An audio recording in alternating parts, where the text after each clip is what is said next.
Notes on Shivananda Lahari.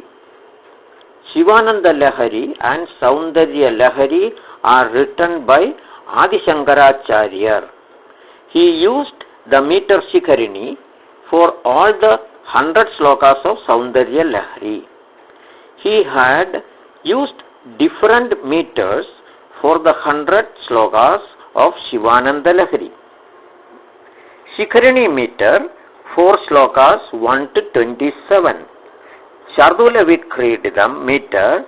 4 slokas 28 to 43. Vasanta Malika 4 sloka 44. Shardula Vikrididam 4 sloka 45 to 66. Pushpitagra 4 slokas 67 to 68. Matra meter 4 slokas 69. Pushpitagra meter 4 sloka 70. Vasanta Tilagam 4 71 to 77. Truda Vilambidam 478. Shardula Vikrididam 479 to 82. Malini meter 4 slokas 83 to 85. Shardula Vikrididam 486. Vasanta Malika 487. Vamshastham 488. Vasanta Malika 489 to 90. Shalini 491. Vasanta Tilakam 492. Geeti 493 to 97. Shraddhara 498. Shikharini 499. Shardula Vikrididam 400. I have chanted Shivananda Lahari as per the meter. Happy chanting.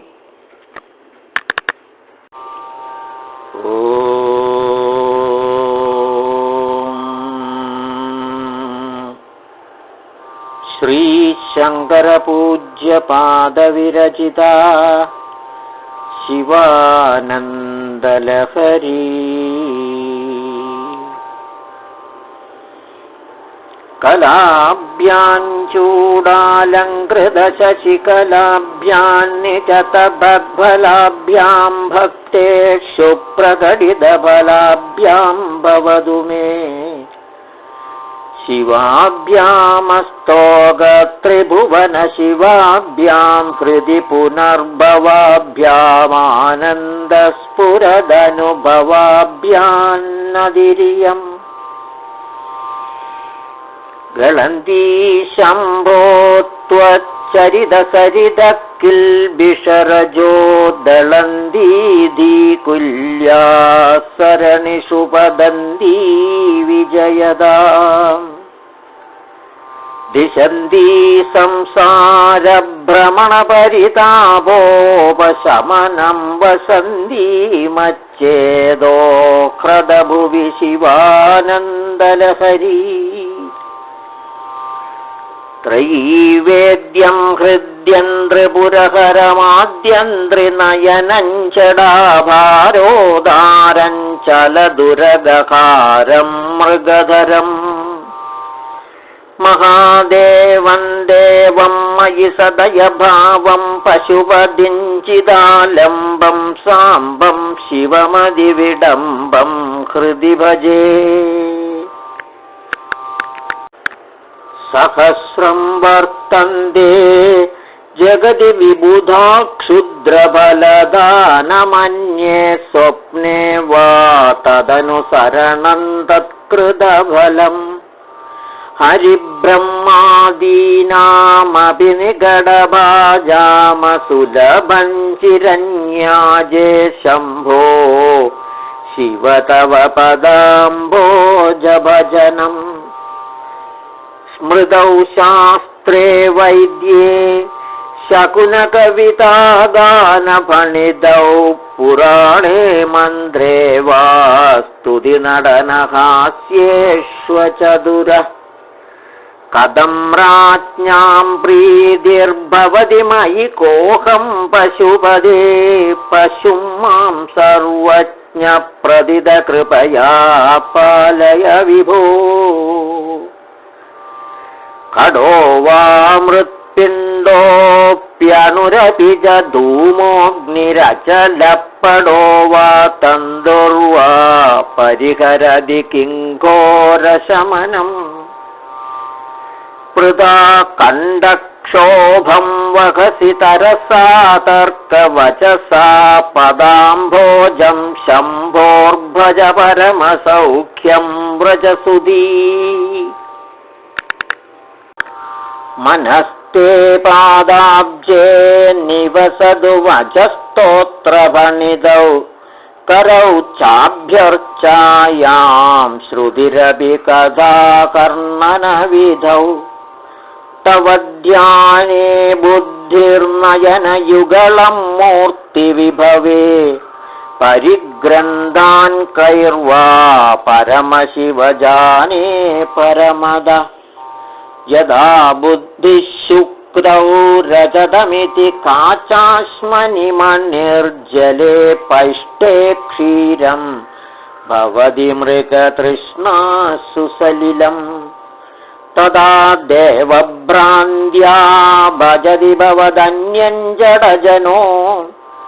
महादेवेशं त्वां मनसि च नमत्वा पशुपदे गभीरे कासारे विशदि विजने घोरविपिने विशाले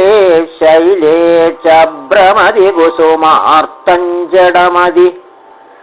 समर्प्यैकं चेद सरसिजमुमानादभवदे सुखेनावस्थातुं जन इह न जानाति किमहो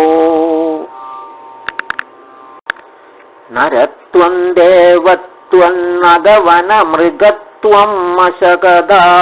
पशुत्वं कीडत्वं भवतु विहगत्वादिजननम् सदा तत्पादाब्जस्मरण परमानन्दलहरी विहारासक्तं चेद्धृदयमिह किन्तेन वपुषा वधुर्वागेही वा यदिरभिजडी वा तदितरो नरो वा यः कश्चिद्भवतु भव किन्तेन भवति यदीयं हृत्पद्मन्यदि भवदधीनं पशुपदे तदीयस्त्वं शम्भो भवसि भवभारं च वहसि गुहायाङ्गेहे वा बहिरपि वने वाद्रिशिखरे जले वा वह्नौ वा वसतु वसदे किं वद फलम् सदा यस्यैवान्धःकरणमपि शम्भो तव पदे स्थितं चेद्योगोऽसौ स च परमयोगी स च सुखी असारे संसारे निज भजन दूरे जडधिया भ्रमन्दं मामन्दं परमकृपया पादुमुचितम् मदन्यः को दीनस्तव कृपणरक्षादि निपुणस्त्वदन्यः को वा मे त्रिजगदि शरण्यः पशुपदे प्रभुस्त्वन्दीनानां खलु परमबन्धुः पशुपदे प्रमुख्यो हन्तेषामपि किमुदबन्धुत्वमनयो त्वयैव क्षन्तव्या शिवमदपरागाश्च सकला प्रयत्नात् कर्तव्यं मदवनमियं बन्धुसरणि उपेक्षानो चेत्किन्न हरसि भवध्यानविमुखान् दुराशा भूयिष्ठां विधिलिविमशक्रो यदि भवान् शिरस्तद्वै धात्रन्न खलु सुवृत्तं पशुपदे कथं वा निर्यत्नं करमखमुखेनैव लुलितम् विरिञ्जिर्दीर्घायुर्भवतु भवदा तत्परशिरश्च दुष्कं संरक्ष्यं स खलु भुवि दैन्यं लिखितवान् विचारको वा मां विशद कृपया पादिशिवते कटाक्षव्यापार स्वयमपि च दीनावनपर फलाद्वा पुण्यानां मयि करुणया वा त्वयि विभो प्रसन्नेऽपि स्वामिन् भवदमलपादाब्जयुगलम् कथं पश्येयं मां स्थगयति नमः सम्भ्रमजुषान्निलिम्पानां श्रेणिर्निजकनकमाणिक्यमकुटैः त्वमेको लोकानां परमफलदो दिव्यपदवीं वहन्धस्त्वन्मूलां पुनरपि भजन्ते हरिमुखा कियद्वा दाक्षिण्यन्तव शिवमदाशा कियदी कदा वा मद्रक्षां वहसि करुणापूरितदृशा दुराशा भूयिष्टे दुरधिपगृहद्वारकटके दुरन्ते संसारे दुरितनिलये दुःखजनके मदायासङ्गिन्न व्यपनयसि कस्योपकृतये वदेयं प्रीतिश्चेत्तव शिवकृतार्था खलु वयम् सदा मोहाडव्याञ्चरति युवतीनां कुजगिरौ नडत्याशाखा स्वटति चडिति स्वैरमभिदः कपालिन् भिक्षो मे हृदय कपिमत्यन्तचपलं दृढं भक्त्या बद्ध्वा शिव भवदधीनं कुरु विभो धृतिस्तम्भाधारां दृढगुणनिबद्धां सगमनां विचित्रां पद्माढ्यां प्रतिदिवस सन्मार्गकटिताम् स्मरारे मच्चेदस्फुटपटकुडीं प्राप्य विशदाञ्जय स्वामिन् शक्त्या सह शिवगणैः सेवित विभो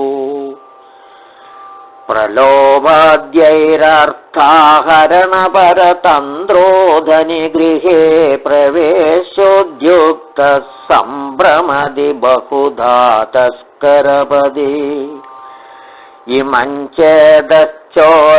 कदमिह सहे शङ्कर विभो तवाधीनं कृत्वा मयि निरपराधे गुरुकृपाम् करोमि त्वत्पूजां सपदि सुखदो मे भव विभो विधित्वं विष्णुत्वं दिशसि खलु तस्या फलमिति पुनश्च त्वां द्रष्टुं दिवि भुवि वहन् पक्षिमृगदामदृष्ट्वा तत्खेदं कदमिह सखे शङ्कर विभो कदा वा कैलासे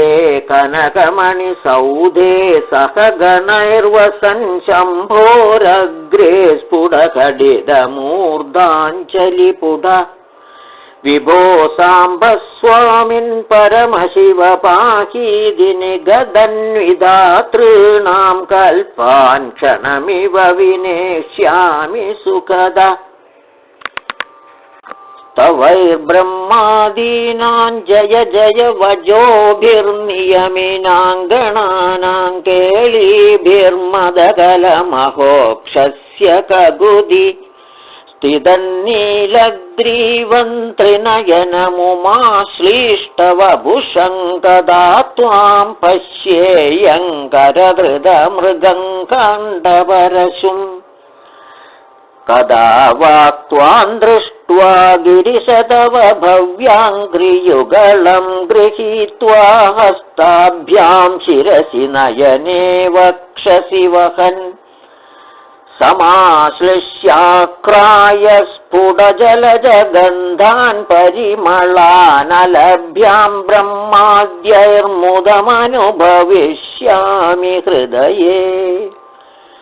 करस्ते हेमाद्रौ गिरिशनिकटस्ते धनपदौ गृहस्ते स्वर्भुजामरसुरविचिन्तामणिगणे शिरस्ते शीतांशौ चरणयुगलस्ते किल शुभे कमर्थं दास्येकं भवतु भवदर्थं मम मनः सारूप्यं तव पूजने शिवमहादेवेदि संकीर्तने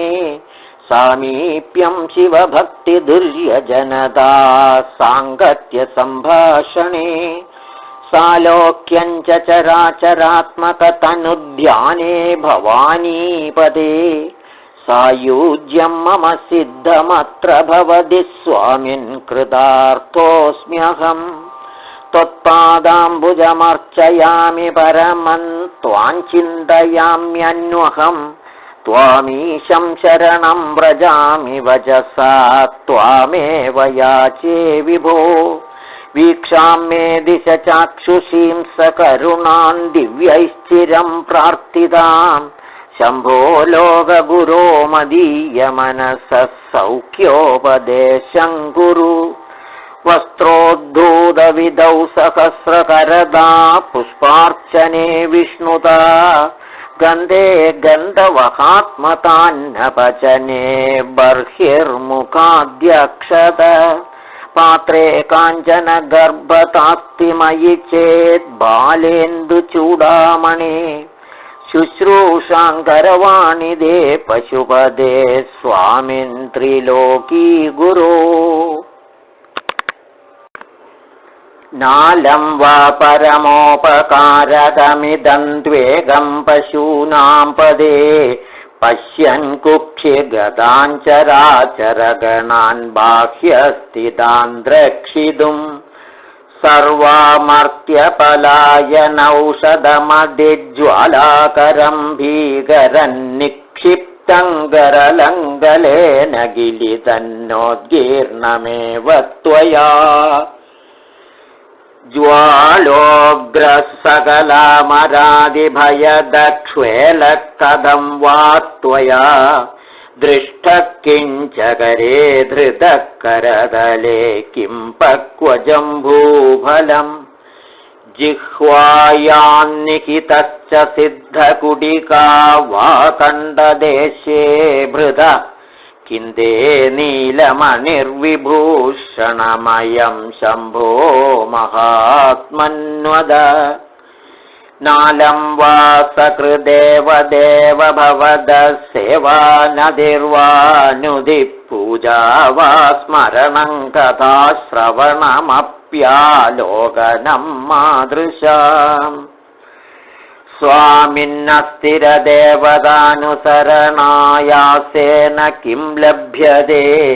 का वा मुक्तिरिदः कुतो भवति चेत् किं प्रार्थनीयं तदा किं ब्रूमस्तव साहसं पशुपदे कस्यास्ति शम्भो भवद्धैर्यं चेदृशमात्मनस्थितिरियं चान्यः कथं लभ्यते भृश्यद्देवगणन्द्रसन्मुनिगणन्नश्यत्प्रपञ्चं लयं पश्यन्निर्भय एक एव विहरत्यानन्दसान्द्रो भवान् योगक्षेमधुरन्धरस्य सकलश्रेयप्रदोद्योगिनो दृष्टादिष्टमदोपदेशकृतिनो बाह्यान्तरव्यापिना सर्वज्ञस्य दयाकरस्य भवद किं वेदितव्यं मया शम्भो त्वं परमान्तरङ्ग इति मे चित्ते स्मराम्यन्वहम्। भक्तो भक्तिगुणावृदे मुदमृता पूर्णे प्रसन्ने मनः कुम्भे साम्ब तवाङ्घ्रिपल्लवयुगं संस्थाप्य संविद्फलम् सत्वं मन्त्रमुदीरयन्निजशरीरागारशुद्धिं वहन् पुण्याहं प्रकटीकरोमि रुचिरं कल्याणमापादयन्। आम्नायां बुधिमादरेण सुमनः सङ्घाः समुद्यन्मनो मन्दानं दृढभक्तिरज्जुसहितं कृत्वा मदित्वा तदा सोमङ्गल्पतरुं सुपर्वसुरभिं चिन्तामणिन्दीमदान् नित्यानन्दसुधान् निरन्तररमा सौभाग्यमादन्वदे। प्राक्पुण्याचलमार्गदर्शितसुधा मूर्तिप्रसन्नः शिवः सोमः सद्गुणसेवितो मृगधरः पूर्णस्तमो मोचक चेदत्पुष्करलक्षितो भवति चेदानन्दपादो निधिः प्रागल्भ्येन विजृम्भते सुमनसां वृत्तिस्तदा जायते। धर्मो मे चतुरङ्घ्रिगः सुचरितः पापं विनाशं गतं कामक्रोधमदादयो विगलिता कालाः सुखाविष्कृता ज्ञानानन्दमहौषधिः सुफलिता कैवल्यनाथे सदा मान्ये मानसपुण्डरीकनगरे राजावतंसे स्थिते। दीयन्द्रेण वचो खडेन कविता कुल्योपकुल्याक्रमैरानीतैश्च सदा शिवस्य चरिताम्भोराशि दिव्यामृतैः हृत्केदारयुताश्च भक्तिकलमाः साफल्यमादन्वते। दुर्भिक्षान्मम सेवकस्य भगवन्निःश्वेषभीतिकुद पापोत्पादविमोचनाय रुचिरैश्वर्याय मृत्युञ्जयस्तोत्रध्याननदिप्रदक्षिणसपर्यालोकनाकर्णने जिह्वाचित्तशिरोङ्घ्रिहस्तनयनश्रोत्रैरहं प्रार्थितो मामाज्ञापय तन्निरूपय मुहुर्मामेव मामेव च। गाम्भीर्यं परिकापदङ्कनधृदिक् प्रागार उद्यद्गुणस्तोमश्चाप्तबलङ्कनेन्द्रियचयोद्वाराणि देहे स्थिता विद्यावस्तु समृद्धिरित्यखिल सामग्री समेदे सदा दुर्गादिप्रियदेव मामगमनो दुर्गे निवासं कुरु। मा गच्छत्वमिदस्तदो गिरिशभो मय्येव वासं कुरु स्वामिन्नादिगिरादमामगमन कान्तारसीमान्तरे वर्तन्ते बहुशो मृगामदजुषो मात्सर्यमोहादयस्तान् हत्वा मृगया विनोदरुजिदा लाभं च सम्प्राप्स्यसि। करलग्नमृगकरीन्द्रभङ्गो घनशार्दूलविखण्डनोस्तजन्तु गिरिशो विशदाकृतिश्च चेदः कुहरे पञ्चमुखोऽस्ति मे कुतोभिः छन्दश्शाखिशिखान्वितैर्द्विजवरैः संसेविते शाश्वते सौख्यापादिनि खेदभेदिनि सुधा सारैर्बलैर्दीपिते चेदत्पक्षिशिखामणे त्यज वृथा सञ्चारमन्यैरलम् नित्यं शङ्करपादपद्मयुगळी नीडे विहारं कुरु आकीर्णेन कराजिकान्तिविभवैरुद्यत्सुधा वैभवैराधौ देवि च पद्मरागललिते कंसव्रजैराश्रिते नित्यं भक्तिवधूगणैश्चरकसि स्वेच्छाविहारं कुरु स्थित्वा मानसराजहंसगिरिजानादाङ्घ्रिसौदान्तरे शम्भुध्यानवसन्तसङ्गिनि हृदा रामेकजीर्णच्छदास्त्रस्ता भक्तिलताच्छडा विलसिता पुण्यप्रवालश्रिता दीप्यन्ते गुणकोरकाजपवजः पुष्पाणि सद्वासना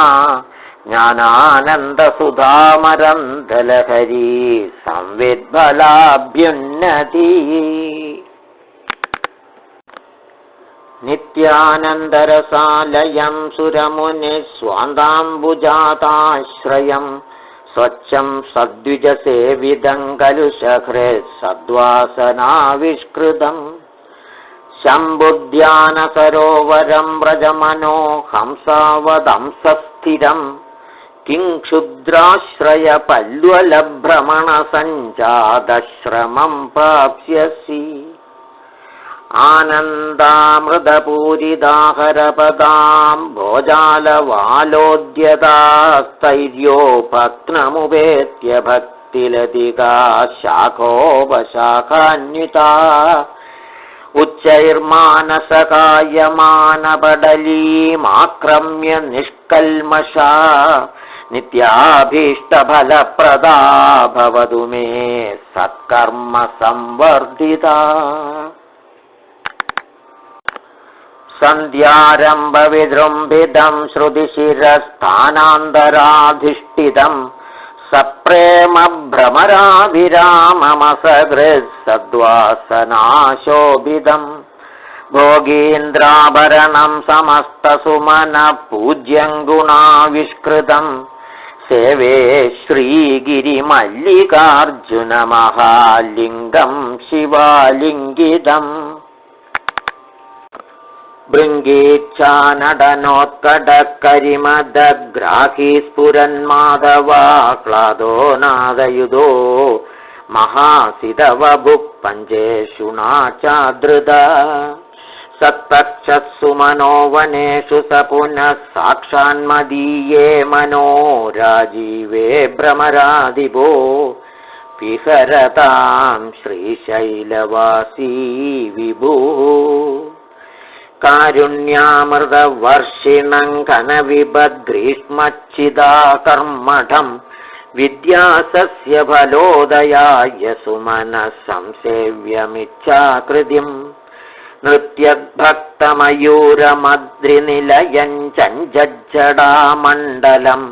शम्भो वाञ्छति नीलकन्दर सदा त्वां मे मनश्चातकः आकाशेन शिखी समस्तफणिनान्नेत्राकलापीनता नुग्रासि प्रणवोपदेशनिनदैके गीतियो गीयते श्यामां शैलसमुद्भवाङ्घनरुचिं दृष्ट्वा नडन्तं मुदा वेदान्तोपवने विहाररसिकं तन्नीलकण्ठं भजे सन्ध्याकर्मदिनात्ययो हरिहरा खादप्रभूतानगद्वानो वारिदगर्जिदन्ति विशदान् दृष्टिच्छडा चञ्चला भक्तानां परितोषबाष्पविदधेर्वृष्टिर्मयूरी शिवा यस्मिन्नुज्ज्वलताण्डवं विजयदे तन्नीलकण्ठं भजे। आद्यायामिद तेजसे श्रुतिपदैर्वेद्याय साध्यायते विद्यानन्दमयात्मने त्रिजगदः संरक्षणोद्योगिने ध्येयाय किल योगिभिः सुरगणैर्गेयाय मायाविने सम्यक् ताण्डव सम्भ्रमाय जडिने सेयं नदिशम्भवे नित्याय त्रिगुणात्मने पुरजिदे कात्यायनी श्रेयसे सत्यायादिकुटुम्बिने मुनिमनप्रत्यक्षचिन्मूर्तये मायासृष्टजगत्त्रयाय सकलां नायान्तसञ्चारिणे सायन्ताण्डव सम्भ्रमाय जडिने सेयं नदिशम्भवे नित्यं सोदरपूरणाय सकलानुद्दिश्य वित्ताशया व्यर्थं पर्यटनं करोमि भवतः सेवान्न जाने विभो मज्जन्मान्तरपुण्यपाकबलतः त्वं सर्वान्तरस्तिष्ठस्येव्यहितेन वा पशुपदे ते रक्षणीयोऽस्म्यहम्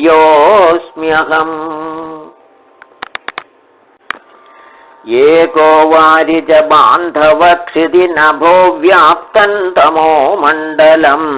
भित्त्वा लोचनगोचरो विभवति त्वं कोटिसूर्यप्रभ वेद्य किन्नभवस्य हो घनतरङ्गीदृग्भवेन्मत्तमस्तत्सर्वं व्यपनीय मे पशुपदे साक्षात् प्रसन्नो भव हंसपद्मवनं समिच्छति यथा नीलाम्बुदञ्जादगः कोगनदप्रियं प्रतिदिनं चन्द्रं च घोरस्तदा चेदो वाञ्छति मामकं पशुपदे चिन्मार्गमृग्यं विभो गौरीनाद भवत्पदाब्जयुगलं कैवल्यसौख्यप्रदम् रोदस्थोय हृदश्रमेण पदि गच्छायान्तरोर्वृष्टितो भेदस्वस्थगृहं गृहस्थमधिर्दीन प्रभुं धार्मिकम् दीपं सन्तमसाकुलश्च शिखिनं शीतावृतत्वं तथा चेदः सर्वभयापकं व्रजसुखं शम्भोपदाम्भोरुहम् अंगोलं निजबीजसन्ततिरयस्कान्दोपलं सूचिका साध्वी नैज विभुं लदाक्षिदिरुहं सिन्धुः सरिद्वल्लभम् प्राप्नोतीह यदा तदा पशुपदे पादारविन्दद्वयम् चेदो वृत्तिरुवेत्य तिष्ठति सदा सा भक्तिरित्युच्यते आनन्दाश्रुभिरादनोदिपुलकन्नैर्मल्यतच्छादनं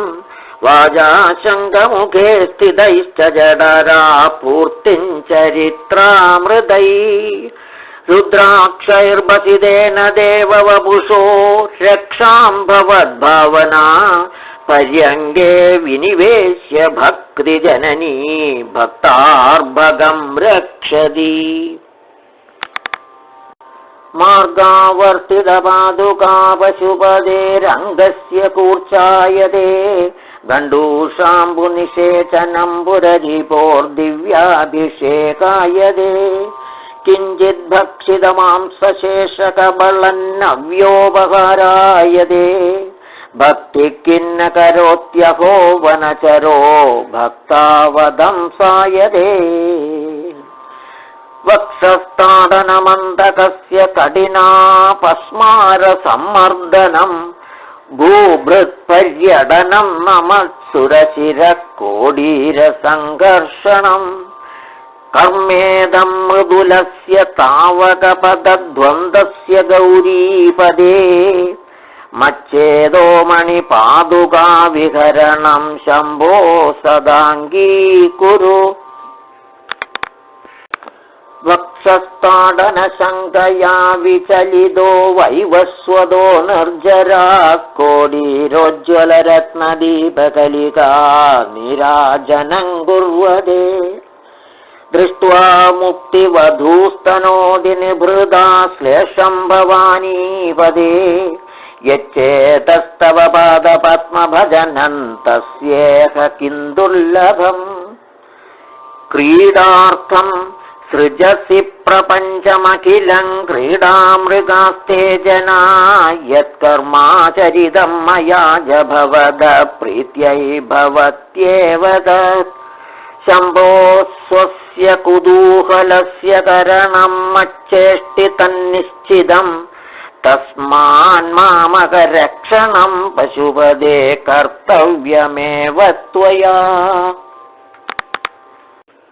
बहुविधपरितोषबाष्पपूरस्फुटपुलकाङ्कितचारुभोगभूमिं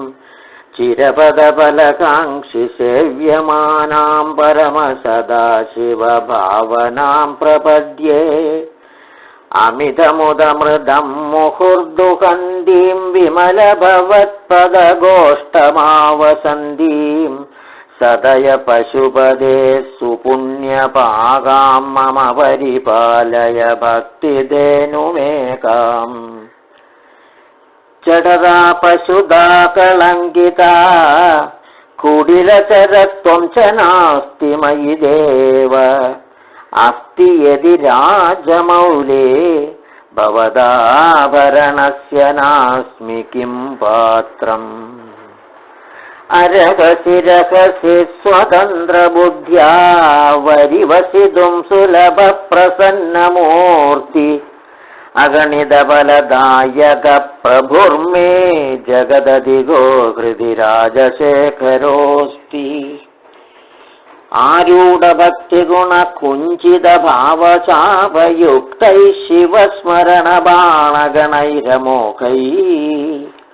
निर्जित्य किल्बिषरिपून्विजयी सुधीन्द्रः सानन्दमावहति सुस्थिरराजलक्ष्मीम् धन्याञ्जनेन समवेक्ष्य तमप्रदेशं भित्त्वा महाबलिभिरीश्वरनाममन्त्रैः दिव्याश्रितं भुजगभूषणमुद्वहन्ती ये पादपद्ममिहते शिवते कृतार्था भूदारतामुदवहद्यदपेक्षया श्रीभूदार एव किमदः सुमदे लभस्व केदारमागलिदमोक्रिमहौषधीनां पादारविन्दभजनं परमेश्वरस्य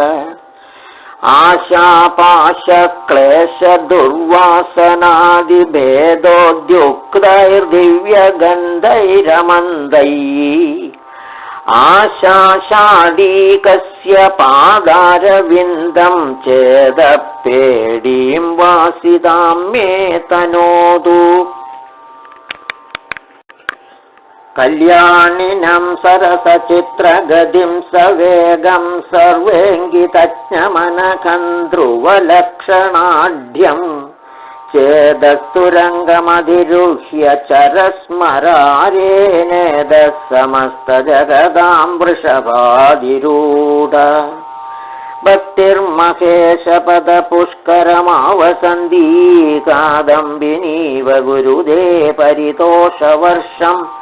सम्पूरितो भवति यस्य मनस्तडागस्तज्जन्म सस्यमखिलं सफलं जनान्यत् बुद्धिस्थिरा भवितुमीश्वर पादपद्मसत्तावधूर्विरहिणीव सदा स्मरन्ती सद्भावना स्मरणदर्शन कीर्तनादिसम्मोहिदेव शिवमन्त्रजपेन विन्दे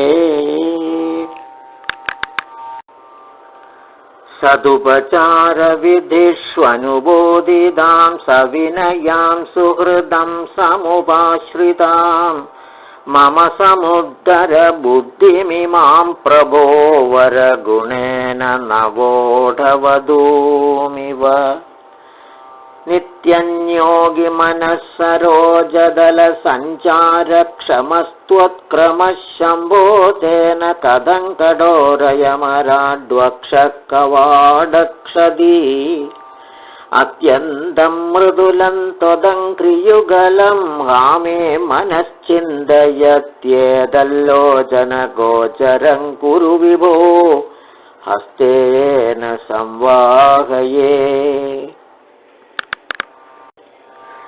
येष्यत्येष जनिं मनोऽस्य कठिनं तस्मिन्नडानीतिमद्रक्षायै गिरिसीम्नि कोमलपदन्यासपुराभ्यासित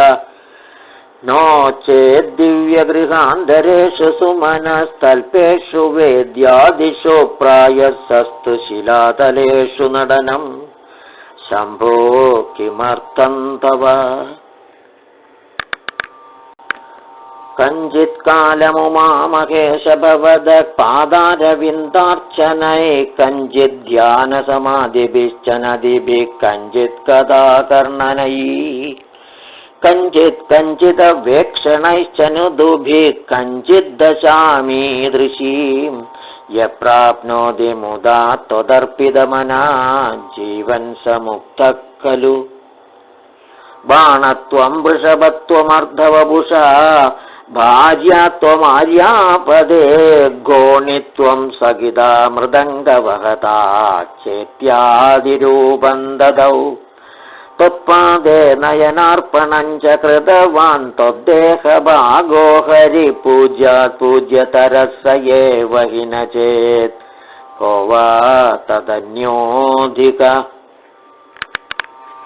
जननमृदियुधानां सेवया देवतानां न भवति सुकलेशः संशयो नास्ति तत्र अजनिममृतरूपं साम्बमीशं भजन्ते यैष परमसौख्यं ते हि धन्या लभन्ते शिव तव परिचर्या सन्निधानाय गौर्या भव मम गुणधुर्यां बुद्धिकन्यां प्रदास्ये सकलभुवनबन्धो सच्चिदानन्दसिन्धो सदय हृदयगेहे सर्वदा संवसत्वम् जलधिमदनदक्षो नैव पातालभेदी न च वनमृगयान्नैव लुब्धप्रवीण आसनकुसुमभूषा वस्त्रमुख्यां सवर्यां कथय कथमकन्धे कल्पयानीन्दुमौले पूजाद्रव्यसमृद्धयो विरजिता पूजां कथं कुर्महे पक्षित्वं न च वा क्रीडित्वमपि न प्राप्तं मया दुर्लभम् जाने मस्तकमङ्कृपल्लवमुमा जानेन तेऽहं विभो न ज्ञातं हि पितामहेन हरिणा तत्त्वेन तद्रूपिणा अश्नङ्गरलं फणीकलापो वसनं चर्मजवाहनं महोक्ष मम दास्यसि किङ्किमस्ति शम्भो तव पादाम्बुजभक्तिमेव देहि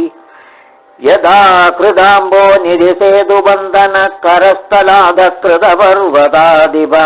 भवानि ते लङ्घित पद्मसम्भवस्तदा शिवार्चास्तव भावनक्षमा नदीभिर्नुदिभिस्त्वमीश पूजविधिभिर्ध्यानसमाधिभिर्न तुष्ट धनुषामुसलेन चास्मभिर्वा वददे प्रीतिकरं तदा करोमि वचसा चरितं वदामि शम्भोरहमुद्योगविधासु ते प्रसक्त मनसा कृतिमीश्वरस्य सेवे शिरसा चैव सदा शिवं नमामि आद्या विद्या हृद्गदा निर्गदा सीद्विद्या हृद्या हृद्गदा त्वत्प्रसादात् सेवे नित्यं श्रीकरं त्वत्पदाब्जं भावे मुक्तेर्भाजनं राजमौले दूरीकृतानि दुरितानि दुरक्षराणि दौर्भाग्यदुःखदुरहं कृति दुर्वचांसि സാരം ത്വദീയചരിതന്നിതരാം പിബന്ധം ഗൗരീശ മാമിക സമുദ്ര സത്കടാക്ഷയീ സോമകലാധരമൗലൗ കോമളഘന കന്ദരേ മഹാമഹസി സ്വാമിനി ഗിരിജാനാഥേ മാമത ഹൃദയം നിരന്തരം രമതാം സാരസനാദേ നയനേ താവേവ കരൗ സയേവ കൃതകൃത്യഃ യായേയൗ യോ ഭർഗം വദതി ക്ഷേദേ സദാർച്ചത സ്മരതി അതിമൃദുലൗ മമ ചരണാവധി കഠിനന്ദേ മനോഭവാനീശ ഇതി വിചികിത്സാൻ സന്ത്യജ ശിവകഥമാസീദ്ഗിരൗ തഥാ പ്രവേശ ധൈര്യാങ്കുശേന നിഭൃതം രഭസാദാഗൃഹ്യ ഭക്തിശൃംഖലയാ പുരഹരചരണാലാനേ ഹൃദയമഭേദം വദാന ചിദ്യന്ത്രൈ പ്രചരത്യഭിദക് പ്രഗൽഭവൃത്യാ മദവാനേഷ മനക്കരീകരീയാൻ പരിഗൃഹ്യ നയനേ ഭക്തിരജ്വാ പരമസ്ഥാണുപദം ദൃഢന്നയാമും സർവാലങ്കാരയുക്താം സരളപദയുതാം സാധുവൃത്താം സുവർണാം സദ്ഭിഃ സംസ്തൂയമാനാം സരസഗുണയുതാം ലക്ഷിതാം ലക്ഷണാഢ്യാം ഉദ്യദ്ഭൂഷാ വിശേഷാമുപഗത വിനയാൻ ദ്യോതമാനാർത്ഥരേഖാം കല്യാണീം ദേവഗൗരീ പ്രിയ മമ കവിതാ കന്യകാന്ത്വം ഗൃഹാണ ഇദന്തേ യുക്തം വാ പരമശിവകാരുണ്യജലധേ ഗതൗ തിര്യക്രൂപം തവ പദശിരോ ദർശനധിയാ ഹരിബ്രഹ്മാണൗ തൗ ദിവി ഭുവി ചരന്തൗ ശ്രമയുതൗ കഥം ശംഭോ സ്വാമിൻ കഥയ മമ വേദ്യോऽസി പുരഃ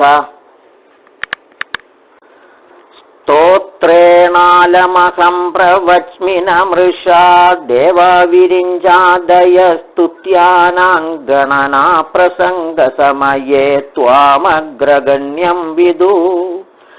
മാഹാത്മ്യാഗ്രവിചാരണ പ്രകരണേ ധാനാതുഷസ്തോമവദ്ധൂതാസ്ത്വാം വിദുരുത്തമോത്തമഫലം ശംഭോ ഭവത്സേവകാഃ ഇതി ശ്രീമച്ഛങ്കരഭഗവദകൃതൗ ശിവാനന്ദലഹരീ സമ്പൂർണം.